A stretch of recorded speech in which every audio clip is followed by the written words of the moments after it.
pós que você palestrou foi a questão da paternidade. Sim. Aí eu queria que você falasse exatamente isso. Como é que essa questão da paternidade está relacionada com essa masculinidade tóxica? Esse foi um dos temas que, inclusive, foi o meu tema de fala, né, sobre paternidade, vínculo e vínculos através da cultura, né? O que é ser pai, né? E essa pergunta, naturalmente, passa pela ideia, né, pela definição do que é ser homem. E se a gente pegar desde os nossos ancestrais, né, desde como a mitologia, né, as narrativas mitológicas colocam o homem, né, a gente encontra, por exemplo, né, no mito, né, de Cronos, Saturno, né, até mesmo antes, né, na relação entre Urano e Gaia, né, ou Geia, Urano violenta Gaia porque ele não quer que ela tenha filhos, né, ele se sente enciumado e a partir disso, né, ele gera um filho, né, e esse filho por ele é desprezado, e este filho também toma o seu poder, né, castrando e jogando seus genitais no mar. Então, por que eu estou falando isso? Porque essa história, né, de violência, né, dos próprios homens serem violentados, né, como conta a mitologia, isso tem gerado sombras muito profundas nas nossas almas, né? Ou seja, ao homem muitas vezes cabe o silêncio, né? Ao homem muitas vezes o silêncio sobre os seus sentimentos, né? Ele não compartilha aquilo que sente, ele não expressa porque digamos que ele é moldado, né, através das épocas, através da cultura, a ser uma espécie de provedor, né, a ser aquele que aceita qualquer tipo de sentimento ou de violência, né, porque é dito, né, a este homem desde pequeno, desde quando menino, que o homem não chora, que o homem, né, não tem que expressar sentimentos e que ele não abraça o amiguinho, que não pode beijar outro homem, né? Então, se a gente pegar, né, nas narrativas culturais, este padrão muito violento, né, de homem, né, de alguém que governa de cima para baixo, né, de alguém que manda e aqueles que são mandados têm que obedecer. Veja, essa é uma narrativa presente tanto nas narrativas míticas quanto nas narrativas religiosas, né, as religiões abraâmicas, né, como o cristianismo, o judaísmo e o islamismo, mantém esse padrão, né, esse padrão de Deus Pai, né, assim, de alguém que marca pelo sangue, mas não marca pelo cuidado, né? Alguém que de alguma maneira provém, mas esse prover não significa necessariamente cuidado. Então, quando a gente pensa, né, na paternidade, a gente precisa fazer esse caminho, né, retrospectivo e olhar em termos culturais para compreender o que os homens, né, a que os homens estão sendo submetidos. Veja, eu estou falando isso aqui, naturalmente eu não estou querendo diminuir e nem minimizar nem um pouco o sofrimento, né, das mulheres, que são as principais vítimas, né, de qualquer tipo de violência masculina. Né? Mas o fato é também que, diante desse cenário cultural, né, os homens também são marcados por violências, né, principalmente violências psíquicas, e carregam, né, essas feridas juntamente consigo, né? E ao carregar essas feridas juntamente consigo, né, do tipo, eu não expresso os meus sentimentos, né, eu não devo chorar, eu não devo demonstrar fraqueza, eu preciso trabalhar sem nenhum tipo de reclamação, entre outros, né? Mas principalmente essa relação bastante violenta, né? Ao carregar isso na sua vida, ele acaba, né, os pais acabam projetando esse tipo de relação também para com os filhos, né? Sejam filhos meninos, principalmente, e com filhas meninas também, né? Então, esse pai que não é aberto ao diálogo, né? Esse pai fechado em si, que tende a não demonstrar sentimentos, né? Então, repito, né? Claro que quando eu digo que violência simbólica do próprio masculino, né, essa violência simbólica, ela, né, porque na mesma medida em que esses homens são violentados, eles violentam, e eles violentam as mulheres, né? Então, quero deixar bastante claro isso, né, que eu não estou falando, absolutamente não quero minimizar nenhum tipo de violência, né, porque as principais vítimas disso são as mulheres, né? Mas são filhas também, né? São essas filhas desses pais que não dialogam, que não abraçam, que não expressam sentimentos, né? Portanto, esse é um padrão tóxico, né? Que isso também é uma violência, né? Você não ter a capacidade de se abrir, né? De dialogar com o filho, enfim, com filhos, né? Como eu disse, muitas vezes a violência não é física, no entanto, é uma violência psíquica, né? Que acaba demandando muita atenção. Isso também é uma questão a ser discutida pela masculinidade, mas repito, né? Não se trata aqui de, em nenhum momento, de tentar minimizar a violência que as mulheres sofrem, né? As principais vítimas, né? Nessa história toda, né? Nesse patriarcado, que historicamente ocupa uma fase muito pequena na história humana, né? A gente está falando aí, né, de um período em que o matriarcado esteve mais presente ao longo das décadas, né?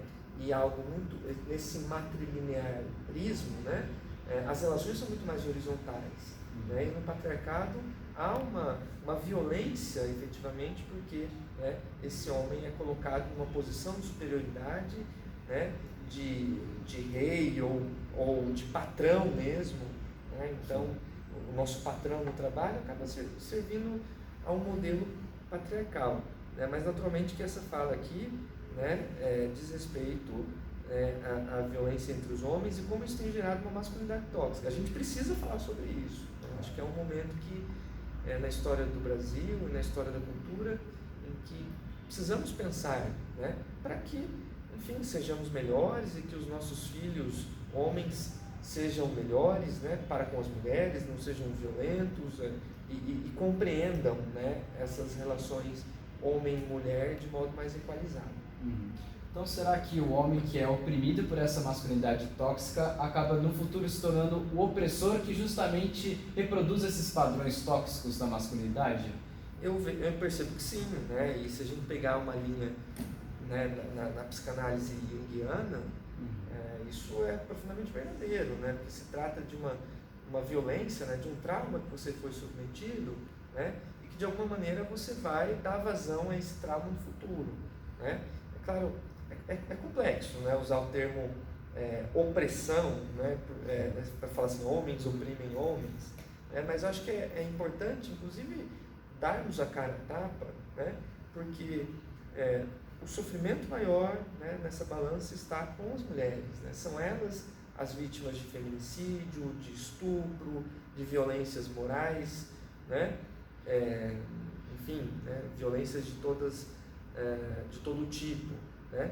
Mas pensando, né, nessa relação psíquica pai e filho, por exemplo, né, entre homens, né, essa é uma correspondência que eu enxergo como verdadeira, né? A partir do momento que você sofre violências, sejam elas físicas ou simbólicas, né, você tende a reproduzir esse padrão, né, de macheza, né, como alguns gostam de dizer, né, disseminar os quatro ventos aí, o que é terrível, né, porque você vai reproduzindo, né, padrões midiáticos, né? Então, portanto, esse evento, né, do qual participei serve justamente para a gente pensar, né, qual o papel da mídia também na reprodução desses padrões midiáticos, né?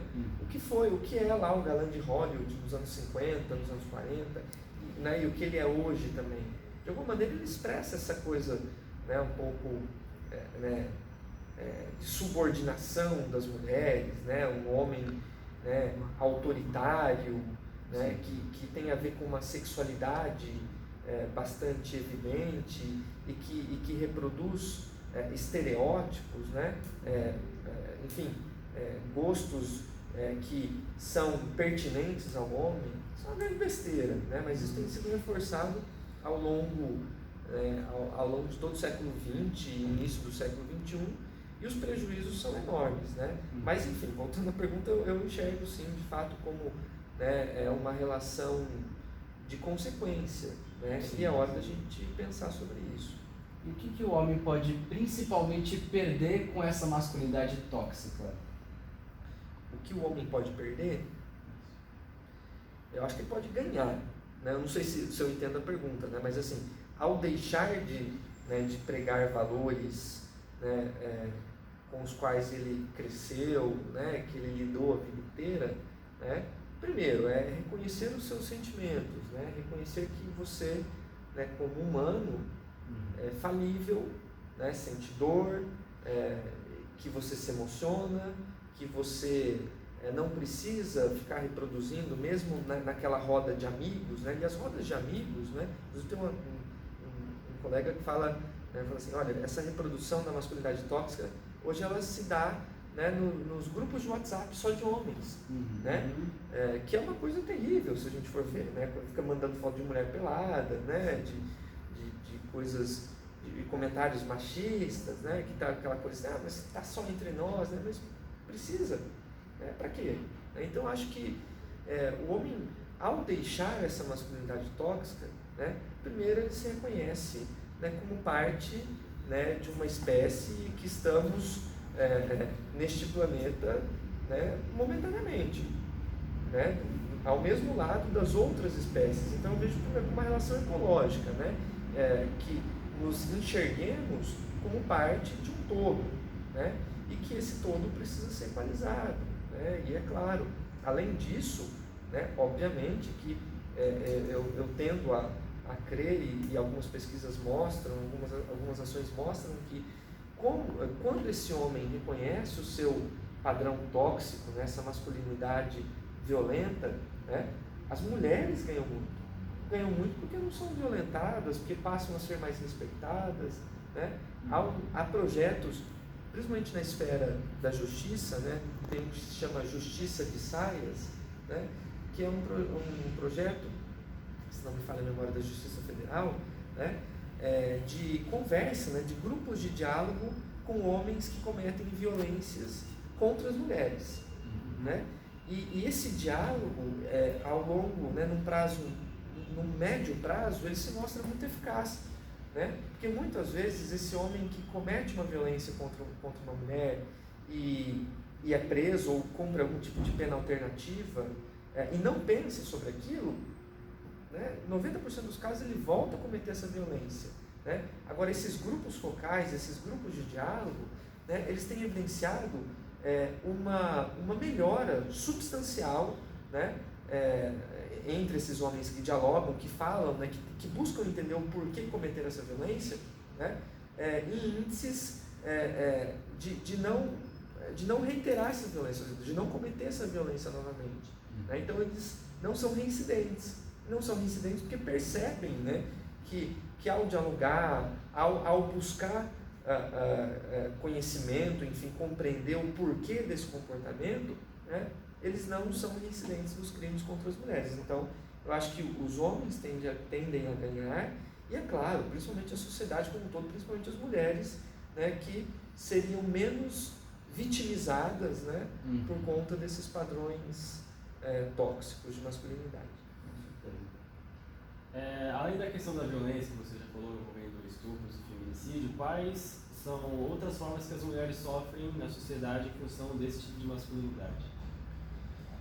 Eu acho que quando eu falo de violência, né, são violências de todos os tipos, né, porque eu tenho uma filha pequena, né, de 6 anos, e não raro eu vejo pessoas, às vezes até da própria família, dizendo, né, como a menina boazinha tem que se comportar, né?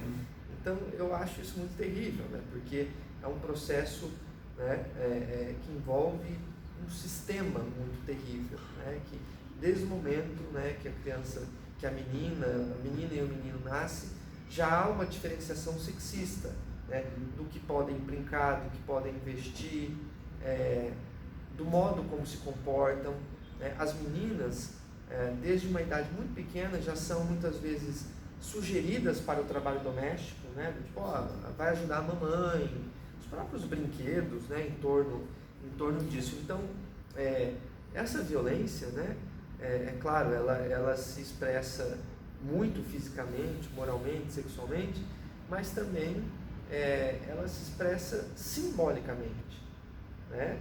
E é claro que ao expressar-se simbolicamente, né, essas violências muitas vezes fazem com que as mulheres se retraiam, né, que elas entendam aquele modelo como um modelo social, né? É aquilo, como modelo de conduta. Então assim, eu preciso, sou eu quem tomo conta da casa, né? Sou eu quem devo, sei lá, lavar a roupa, né? Quando na verdade seria uma tarefa, enfim, né, conjunta, né, de divisão aí.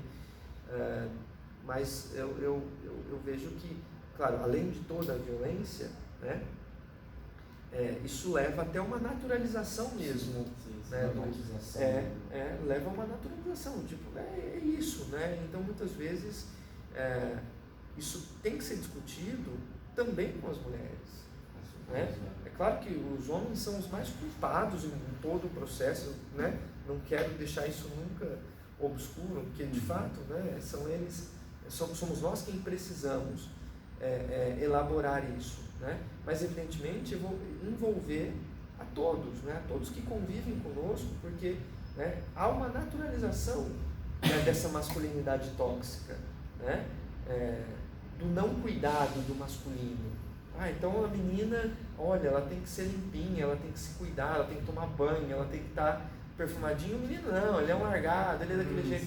Então assim, isso é uma relação de cuidado, né? Por que esse menino também não pode ser, né? Não pode receber esse cuidado? Porque esse não cuidar pode parecer uma besteira ali na tenra, na infância, mas ele se projeta posteriormente como uma violência também, né? Uma violência simbólica, né? Deixando claro. Com certeza. E de que forma você vê movimentos como o masculinismo ou a machonaria, por exemplo, são produtos da modernidade? Eu acho que não. Acho que esse orgulho bestial, né? Eu acho que não há outra palavra para definir. Assim, ele sempre foi motivo de um certo, entre aspas, orgulho, né, por parte de alguns homens, né? Então, assim, né, é isso, né? Eu tenho que agir dessa maneira, né? Agora, isso ele é reiterado por padrões sociais, né? Esses dias eu estava tomando banho e olhei um frasco de um shampoo, e atrás desse frasco de shampoo, que é vendido como um shampoo masculino, estava escrito as seguintes coisas, né? Você que viaja de jipe, né? Você que faz rally de jipe, você que fica no churrasco pegando fumaça, você também precisa cuidar do seu cabelo.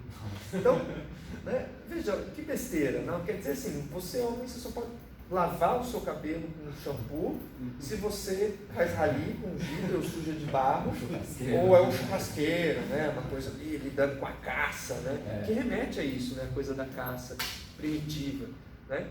Então, eu vejo como uma grande besteira, mas, né, em momentos de conservadorismo aflorado, como o que vivemos aqui no Brasil e em grande parte do mundo também, esses movimentos tendem a ganhar voz, né? E muitos adeptos, o que é curioso, né? No momento em que a gente deveria estar, né, juntamente, né, com as mulheres também lutando por igualdade, né? Ou seja, reconhecendo, né, os erros históricos e culturais do patriarcado, né? E tentando viver uma relação mais ecológica, né, com o planeta e com as próprias mulheres, naturalmente, você tem movimentos que pregam o oposto, né? Eu vejo uma estranheza gigante, né? Porque, claro, não concordo, acho isso uma grande besteira. No entanto, são movimentos que sempre existiram, né? Que sempre existiram, né? E que consideram, né, esse homem que busca o diálogo ou que busca não inflar esses estereótipos tóxicos, né? Enxergam esse homem como, né, um maricas, alguma coisa do tipo. Isso é um medo, né? Ao fim e ao cabo, isso é um medo profundo, assim, né? Um medo psíquico mesmo, de perda de poder, entre outras coisas, né? Então, são movimentos tenebrosos, né? E que hoje aqui no Brasil são reforçados inclusive por aqueles que estão no poder, né? De vender uma ideia, né, de masculinidade, de que não posso fraquejar ou sei lá, coisas do tipo, né? Sim. E a mídia, nesse caso desses movimentos, ela acaba endossando esses movimentos, ela justamente reforçando esses padrões, ou você acha que ela está no movimento contrário de tentar quebrar esses padrões? Eu acho que a grande mídia, né, a mídia hegemônica, ainda continua endossando esses padrões, né? Se a gente pegar, né, os filmes de maior bilheteria, e quando eu digo mídia, né, a gente está falando de todo um sistema, né, muito amplo de mídia, entretenimento, é claro, isso passa também pelos meios de comunicação ali, né, até o próprio jornalismo, né, hoje em dia já há movimentos muito oportunos e fundamentais, né, de como tratar, por exemplo, os fatos de violência sexual, né, porque muitas vezes, até pouquíssimo tempo, nós ouvíamos coisas do tipo, a menina que estava circulando à noite foi estuprada. Pô, mas, né?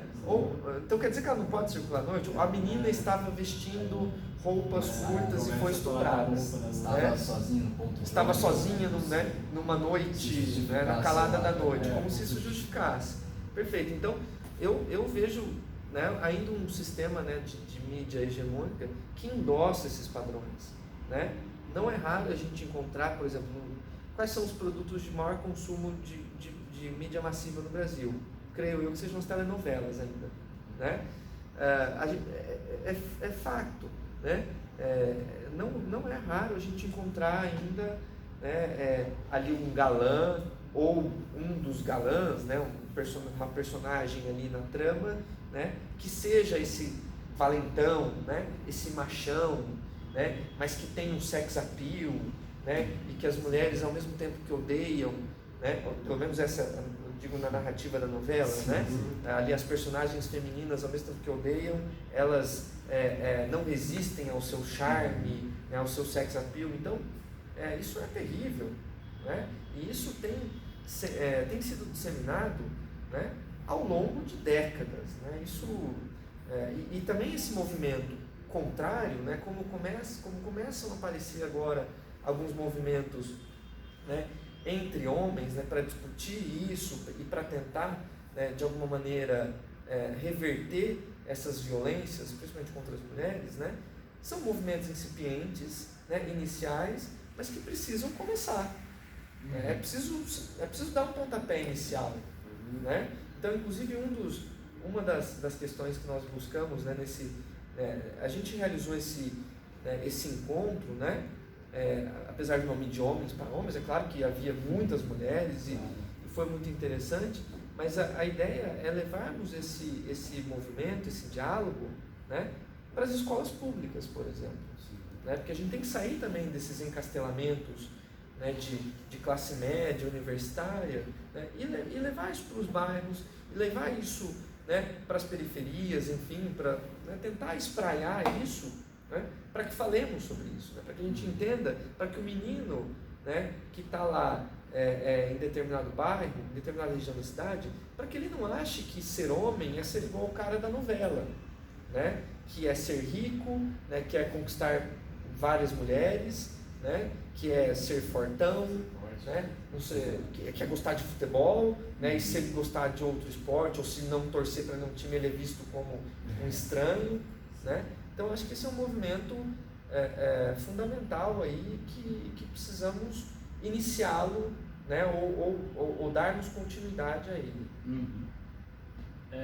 Aproveitando que você falou essa questão de iniciar movimentos, queria abordar o senhor falando de um tema de um movimento que já existe, que seria o feminismo, e como o seu advento poderia ajudar os homens a combater essa masculinidade tóxica. Eu acho que todo movimento que busca, né, refletir sobre a masculinidade tóxica, né, que busca dialogar, ele deve ser, né, ou ele é tributário ao movimento feminista, né, porque as mulheres já estão aí há muito mais tempo discutindo, né, é claro, né, com reivindicações absolutamente necessárias, né, de igualdade, né, de não violência, ou seja, né, para que essa seja uma relação muito mais ecológica, né. Então acho que esse movimento dos homens, né, essa movimentação em torno da discussão sobre masculinidades primeiro, ele é tributário às mulheres, né? Completamente tributário, né? No sentido de reconhecer que elas fazem isso, né? Já há muito mais tempo, né? E que, portanto, precisamos aprender, né? Precisamos aprender a dialogar, sobretudo dialogar, né? Eu acho que essa palavra é muito importante, né? Para que tenhamos pelo menos né? Aí tentativas, né? De equalização dessas relações. Então eu entendo, né? O movimento feminista como um movimento profundamente importante, necessário e que sempre será, né?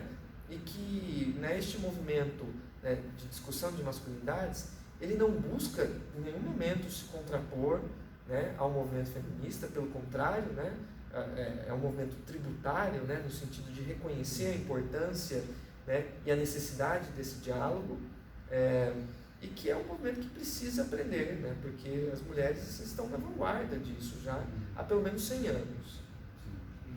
Tá certo, professor. Muito obrigado então pela entrevista, a gente agradece bastante. Eu que agradeço a vocês, o interesse, né, por esse tema tão fundamental, né, nas nossas vidas. E muito obrigado. Muito obrigado. A gente agradece. Obrigado, valeu.